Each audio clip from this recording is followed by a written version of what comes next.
মুম্বাইয়ের বিরুদ্ধে ম্যাচ হারার পর কি বলল পোস্ট ম্যাচ প্রেজেন্টেশনে আজাঙ্কিয়া রাহানে?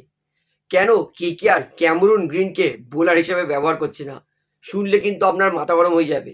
তার পাশাপাশি রোহিত শর্মা কেকেআরের বিরুদ্ধে প্রত্যেক ম্যাচে কিভাবে এত ভালো খেলে, lord Shardul man of the match পাওয়ার পর কি বলল। তো ওভারঅল কিন্তু বলতে পারি গুরুত্বপূর্ণ আপডেট কেকেআর এবং মুম্বাইয়ের ম্যাচের পর কি কথোপকথন হয়েছে সেই নিয়ে। তাই ভিডিওটা শেষ পর্যন্ত দেখবেন। তার আগে বলে রাখি, যেহেতু এখানে খেলার সমস্ত রকম আপডেটস পেয়ে যাবেন, অবশ্যই পাবলিক ভিউ কলকাতা চ্যানেলটিকে সাবস্ক্রাইব করে বেল আইকন প্রেস করে অল করে রাখবেন। তাহলে বন্ধুরা, সবার প্রথমে বলি, অস্ট্রেলিয়া ক্রিকেটের এটা কিন্তু হুজ্জুতি চলছে। মানে ক্যামেরুন গ্রিনকে কেকেআর 25 কোটি টাকা দিয়েছে কি মুখ দেখতে?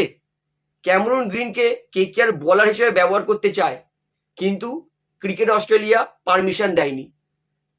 মুম্বাইয়ের বিরুদ্ধে হারার পর যখন আজাঙ্কিয়া রাহানেকে প্রশ্ন করে ক্যামেরুন গ্রিন তোমাদের জন্য কবে বল করবে বা কেন বোলিং করেনি, আজাঙ্কিয়া রাহানে হেসে উত্তর দেয়, you should ask this question to Cricket Australia. মানে এই প্রশ্নটা তোমার ক্রিকেট অস্ট্রেলিয়াকে করা উচিত। মানে ক্যামেরুন গ্রিন তিনি বোলিং করতে চায়, কিন্তু অস্ট্রেলিয়া ক্রিকেট বারণ করেছে তুমি বোলিং করবে না। ভাই 25 কোটি টাকা কিসের জন্য দিচ্ছে? ক্যামেরুন গ্রিনকে অ্যাজ আ ব্যাটসম্যান কিন্তু কেকেআর খেলায়নি, আন্দ্রে রাসেলের ব্যাকআপ হিসেবে খেলিয়েছে। যদি সে 2 ওভার বোলিং না করে দিতে পারলো, তাহলে তাকে 25 কোটি টাকা দিয়ে লাভ কি? তো আমি তো বলবো এটা অস্ট্রেলিয়া ক্রিকেটের পুরোপুরি হুজ্জুতি চলছে, টাউটারি চলছে। মানে একটা বোলার সে বল করতে চায়, ফিট আছে, কিন্তু তাকে বল করতে দিচ্ছে না। তাহলে কেকেআর এত টাকা কিসের জন্য দিল? তো এই বিষয়টা আমি খুবই হতাশ। অবশ্যই কিন্তু ক্রিকেট অস্ট্রেলিয়া কিভাবে হুজ্জুতি করছে, কিভাবে টাউটারি করছে, 25 কোটি টাকা দিয়েছে কেকেআর, তার মধ্যে তো 20% অস্ট্রেলিয়া ক্রিকেট নেবে। তো সেটাও মেরে কেটে তো 5 কোটি টাকা হয়ে যাচ্ছে ফ্রিতে। তো আমি বলবো কিন্তু অবশ্যই কেকেআর বল করানো উচিত ক্যামেরুন গ্রিনকে দিয়ে, কারণ গ্রিন তিনিও বোলিং করতে চায়, তিনিও কিন্তু নেটসে বোলিং করেছেন। তো এই বিষয়ে আপনার বক্তব্যটা কিন্তু আমাকে অবশ্যই কমেন্টে জানাবেন। এইবারে বলি, ম্যাচ হারার পর আজাঙ্কিয়া রাহানে তিনি কি অজুহাত দিলেন? আমি বলবো যে রাহানে কিন্তু সঠিক কথা বলেছে। তিনি স্বীকার করেছেন যে আজকে কেকেআর এর বোলিং সাফেলটা ঠিকঠাক করে হয়নি। তার পাশাপাশি বলেছে যে কেকেআর এর বোলিং লাইন আপ ইনএক্সপিরিয়েন্স, যেটা ঠিক কিছুটা ভুল।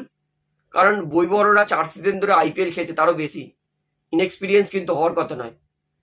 সুনীল নারিন আর বরুণ চক্রবর্তী, সুনীল নারিন তো সেই কবে দিয়ে খেলছে, 2012 দিয়ে খেলছে। বরুণ চক্রবর্তীও প্রায় 8-9 বছর হতে যায়। তো ইনএক্সপিরিয়েন্স তো বলতে কি মুজারবানি আর কার্তিক ত্যাগী। বলবো কার্তিক ত্যাগী আজকে অনেক বেটার বল করেছে। রানে আরো বলে মুম্বাইয়ের ব্যাটসম্যানরা অসাধারণ, এবং রোহিত শর্মা একবার সেট হয়ে গেলে কি করে আমরা সবাই জানি। তাই আজকে নারিন আর বরুণ সেরকম ভালো বল করতে পারিনি, তবে কেকেআর অবশ্যই কামব্যাক করবে। তাছাড়া রাহানের ইনজুরি নিয়ে প্রশ্ন করার আজাঙ্কিয়া রাহানে তিনি বলেন যে আজকে তিনি তার হ্যামস্ট্রিংয়ে টান পড়ার পরে আর ফিল্ডিং করতে নামেনি, কারণ টুর্নামেন্ট অনেক লম্বা। তিনি চাননি যে ব্যথা আরও বাড়ুক, তিনি দীর্ঘদিনের জন্য চোটের জন্য ছিটকে যাক। তো এই মুহূর্তে রাহানের ব্যথাটা সামান্য আছে, কিন্তু পুরোপুরি কমেনি। তো আশা করছে রাহানে একদিন রেস্টের পরে কিন্তু অবশ্যই রাহানে বেটার ফিল করবে। তো এবারে বলি রোহিত শর্মা কিভাবে কেকেআর এর বিরুদ্ধে প্রত্যেকবারে ভালো খেলে। রোহিত শর্মা কিন্তু কেকেআর এর বিরুদ্ধে হাইয়েস্ট রান চলে গেছে 1095, যেটা ডেভিড ওয়ার্নার, বিরাট কোহলিকেও ছাপিয়ে গেছে। তো রোহিত শর্মাকে জিজ্ঞেস করা হয় যখন কেকেআর এর বিরুদ্ধে আপনি কিভাবে এত ভালো খেলেন, রোহিত শর্মা বলে যে দেখুন সেটা আমি বলতে পারবো না, তবে কলকাতার মানুষ তারা খুব ভালো ক্রিকেট পছন্দ করে, তারা আমাকে ভালোবাসে। তো আমার মোটিভ থাকে কলকাতার মানুষদেরকে ভালো ব্যাটিং উপহার দেবো, সেই ভেবেই কিন্তু আমি খেলি। এবং কেকেআর এর বিরুদ্ধে ভালো খেলতে হয়, কারণ কেকেআর এর কাছে কিন্তু একটা ভালো লয়াল ফ্যানবেজ আছে, যারা খেলা বুঝে, খেলা সম্মান করে। তো lord Shardul man of the match পাওয়ার পর তাকে প্রশ্ন করে তিনি বলেন যে আমি জানি সমর্থকেরা আমাকে লর্ড শার্দুল ভালোবেসে বলে, তাই এটাকে আমি মিম হিসেবে নিই না, ভালোবাসা হিসেবেই নিই। এবং আমি খুবই খুশি যে মুম্বাইয়ের জন্য প্রথম ম্যাচে প্লেয়ার অফ দ্য ম্যাচ পেয়েছি। আশা করবো এরকমই খেলা কন্টিনিউ করতে পারি। এবং ম্যাচ জেতার পর হার্দিক পান্ডিয়া রোহিত শর্মার ব্যাটিং নিয়ে প্রশংসা করে, বলেছে রোহিত শর্মা যখন ব্যাটিং করে তখন আমাদের সবাই মুখ হাঁ হয়ে যায় যে কিভাবে এত ভালো ব্যাটিং করছে। কেকেআর ভালো দল, ভালো রান করেছিল, তবে মুম্বাইয়ের ব্যাটসম্যানরা দুর্দান্ত ব্যাটিং করে রানটা চেস করেছে, তবে বোলিংয়ে এত রান খাওয়া উচিত হয়নি মুম্বাই ইন্ডিয়ান্স দলের, এমনটা কিন্তু মেনে নিয়েছে হার্দিক পান্ডিয়া। তো ম্যাচের পর কি বললো প্লেয়াররা সেটা কিন্তু আমি আপনাদেরকে জানিয়ে দিলাম। আশা করি সমস্তটা আপনারা বুঝতে পেরেছেন। তো ভিডিওটা শেষ করছি।